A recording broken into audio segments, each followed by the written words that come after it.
नमस्कार दोस्तों, आज के मोटिवेशनल स्पीच में आप सभी का स्वागत और अभिनंदन। बस यही चूक गया कि वह मेरे बुद्धि बल को समझ नहीं पाया। बस यही चूक गया कि वह मेरे बुद्धि बल को समझ नहीं पाया। आज की वर्चुअल आभासी दुनिया में भी ये गलतियां रोज हो रही हैं। जैसे मैं एग्जाम्पल के तौर पे आपसे बात कर सकता हूं कि आप टाई, कोट, चश्मा, हेयर स्टाइल कुछ भी मेरा देख करके मैं अपने ढंग की एक ऐसी अवधारणा, एक ऐसी धारणा, एक ऐसा नेचर, एक ऐसा चरित्र, एक ऐसा मापदंड, एक ऐसा वातावरण विकसित अपने अंदर कर सकते हैं कि यह व्यक्ति किस बुद्धि का या किस तरह का होगा, या बुद्धि का नहीं होगा तो किस तरह का होगा, इसका आकलन तो लोग करते ही हैं, उसके जूते से, उसके हेयर स्टाइल से, उसके कपड़े से।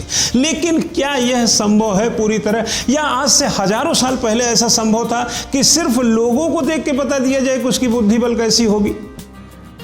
वह चूक कर गया, बस यही चूक कर गया कि वह मेरे बुद्धि बल को समझ नहीं पाया। अंतर मन के अंदर का जो भाव है, जो उसका प्रकटीकरण है, अगर उसको लेकर के किसी का आकलन और प्राकलन करना है, किसी की बुद्धिमत्ता को समझना है, तो मुझे नहीं लगता है कि उसके टाई, कोट, हेयर स्टाइल, चश्मे और उसके घर, मकान, दुकान, गाड़ी आदि से परखा जा सकता है। मैं ये मना नहीं कर रहा हूँ पूरी तरह कि ऐसा होता नहीं है, बट कम होता है। जैसे किसी विश्वविद्यालय का अगर प्रोफेसर है और क्लास में है तो उसका जो संदर्भ है उससे बहुत कुछ आकलन कर सकते हैं। कोई व्यवसाय बेहतर कर रहा है उससे बहुत कुछ आकलन कर सकते हैं। जैसे मैं बोल रहा हूं इससे भी बहुत कुछ आप आकलन कर सकते हैं। लेकिन केवल आभासी चीज को मात्र देख करके यह पता कर लेना, ये तो कोई प्रकांड ज्योतिष हो तो मैं नहीं कह सकता हूं, लेकिन ऐसे अंदाजा लगाना कि आपका बुद्धि बल बहुत ही श्रेष्ठ है क्योंकि आपके कपड़े श्रेष्ठ हैं, यह बात थोड़ी सी पचती नहीं है। यानी आभासी और वास्तविक का यह व्यापक फर्क है। बस यही चूक गया कि मेरे बुद्धि बल को नहीं समझ पाया।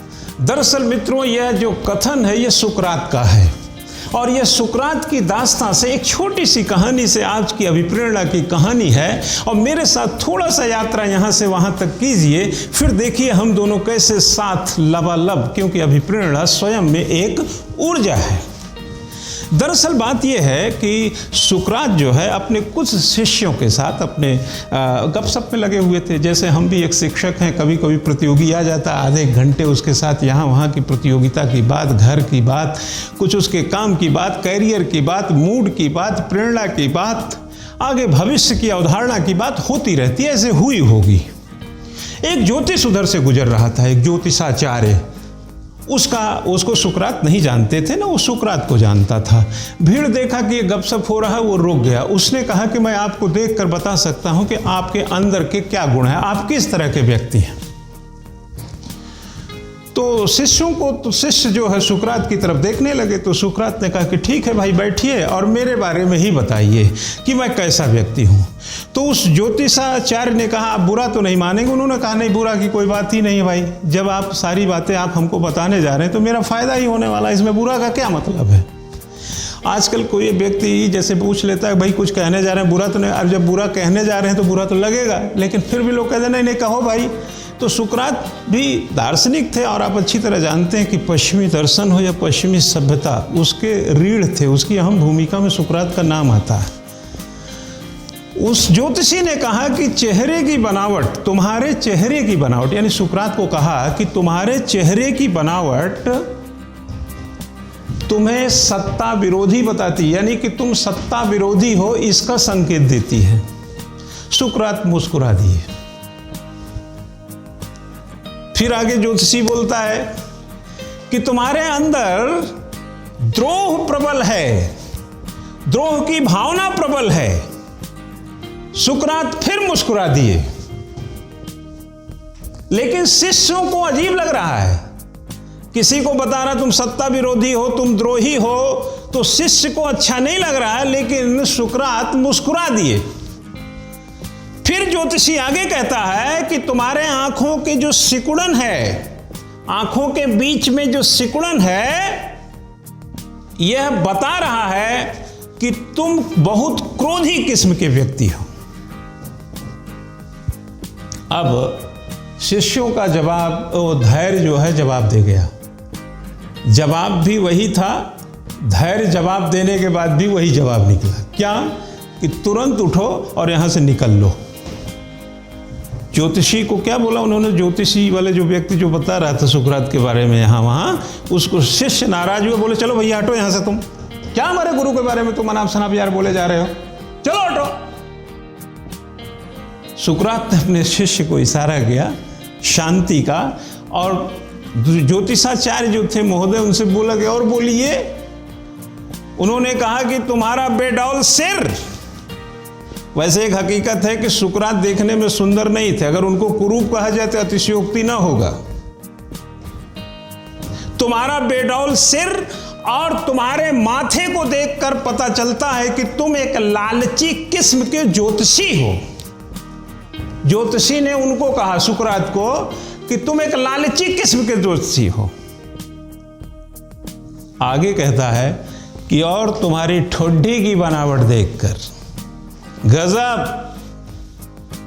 तुम्हारी ठुड्डी की बनावट देख के लगता है कि तुम निहायत सनकी किस्म के इंसान हो। अब तो शिष्यों का पारा जो था ना, यहां से राजू वहां तक चला गया।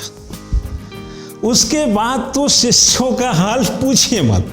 अरे किसी के गुरु का खुले हम से बेइज्जती होगा तो शिष्य कैसे बर्दाश्त करेगा?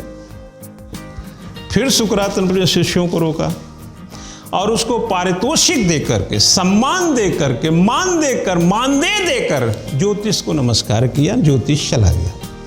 शिष्य ने कहा कि हुजूर, अपने सुकरात, अपने शिष्य, अपने गुरु को शिष्यों ने कहा कि साहब, सर, गुरुदेव, ये ज्योतिष तमाम तरीके की बातें अनाप शनाप बोल करके आपके भाव को, मान को, मर्यादा को जमी दोज कर दिया, गलत फलत बयानबाजी कर दिया। आपने उसको पारितोषिक दिया, उसको सम्मान दिया और उसको नमस्कार करके भेज दिया। हमें तो बहुत क्रोध आ रहा था। सुकरात ने कहा कि उसने मेरे बारे में जितना बताया वो सब सही बताया, सब कुछ सही बताया। यहां पर दोस्तों जो लोग वीडियो को सुन रहे हो, जरा सा अपना जो माथा है, जैसे उसने कहा ना कि जो संकुचन, थोड़ा सा कर लीजिए। अब ये जो लाइन है ना, ये स्नायु तंतुओं को थोड़ा सा खड़ा कर सकता है, थोड़ा सा मसल सकता है, थोड़ा इसके अंदर रक्त का संचार बढ़ा सकता है। क्योंकि बात सुकरात की है तो थोड़ा सा ध्यान बड़ा हो जाना चाहिए, क्योंकि दर्शन बड़ा है। क्या बोला सुकरात ने? सुकरात ने कहा कि मेरे बारे में उस ज्योतिषाचार्य ने सब कुछ सही बताया, और मैं हूं लालची, मैं हूं क्रोधी, और मैं हूं सनकी। लेकिन मेरे अंदर के बुद्धि बल को वह नहीं समझ पाया। एक चीज नहीं समझ पाया वो, कि मेरे अंदर कितना बुद्धि बल है, इसका आकलन वह ज्योतिषाचार्य नहीं कर पाया। उसकी बताई गई सारी बातें मुझ में हैं, और इन्हीं कमियों को मैं अपने बुद्धि बल से नियंत्रित करता रहता हूं। मेरा कुरूप चेहरा, मेरा सत्ता विरोधी चेहरा, मेरा सनकी मिजाज, मेरा लालच, मेरा क्रोध, सब कुछ मेरे अंदर जो बुद्धि बल है उससे नियंत्रित होता है। यह कहा सुकरात ने अपने शिष्यों को। शिष्य दंग रह गए। बोला उन्होंने कि अगर अंदर बुद्धि है, इस माथे के अंदर बुद्धि है, और माथा देख करके, ठुड्डी देखकर, बेडौल सर को देखकर, मेरे चेहरे को देखकर सारी बुराइयां अगर उस ज्योतिषाचार्य में दिखी, लेकिन एक चूक कर गया कि मेरे बुद्धि बल का आकलन नहीं कर पाया, जिसकी वजह से मैं इन कमियों का नियंत्रण करता हूं। मित्रों, साथियों, इस स्पीच का सार यही है। मेरे टाई को, मेरे कोट को, मेरे चश्मे को, मेरे हेयर स्टाइल को, मेरी भी ठुड्डी को, मेरे भी माथे को, मेरे भी चेहरे को किसी भी रूप में आप समझ सकते हैं, लेकिन क्या ये चूक एक व्यक्ति दूसरे के बारे में रोज नहीं कर रहा है कि उसके बुद्धि बल को नहीं समझ पा रहा है, और जो बुद्धि बल जिसके पास है उसी से अपने कमियों को वो नियंत्रित कर रहा है। क्या समझे आप? इसलिए किसी की सुंदरता, किसी की पोशाक, किसी के परिधान और किसी के दृष्टिकोण में व्यापक अंतर हो सकता है। दृष्टिकोण, दर्शन, उपागम, अप्रोच, सृजन करने की क्षमता, प्रगतिशीलता, सहनशीलता और यहां तक कि इस समाज को, इस दुनिया को देने की क्षमता, और उस क्षमता के भीतर इस्तेमाल किए जाने वाले उपकरण और अपने धैर्य यानी अपने पेशेंस और अपने समर्पण को व्यक्ति अपने काम के तहत दिखाता है। ये वस्त्रों से आकलन नहीं हो सकता, ये माथे से नहीं हो सकता, ये चेहरे से नहीं हो सकता, ये आंखों से नहीं हो सकता, ये बालों से नहीं हो सकता मेरे भाई, ये गालों से भी नहीं हो सकता। ये सिर्फ और सिर्फ बुद्धि बल से हो सकता है, जो सुकरात ने बताने का प्रयास किया। तो आज के मोटिवेशनल स्पीच की एक छोटी सी कहानी हमारे साथ आपने यात्रा की, इसको सुना, इसके लिए आप सभी लोगों को शुक्रिया। और मैं अपनी बात को देता हूं विराम, और आप भी सोचिए कि एक्चुअल और वर्चुअल जो दिखता है और जो होता है में क्या फर्क होता है। Thank you very much.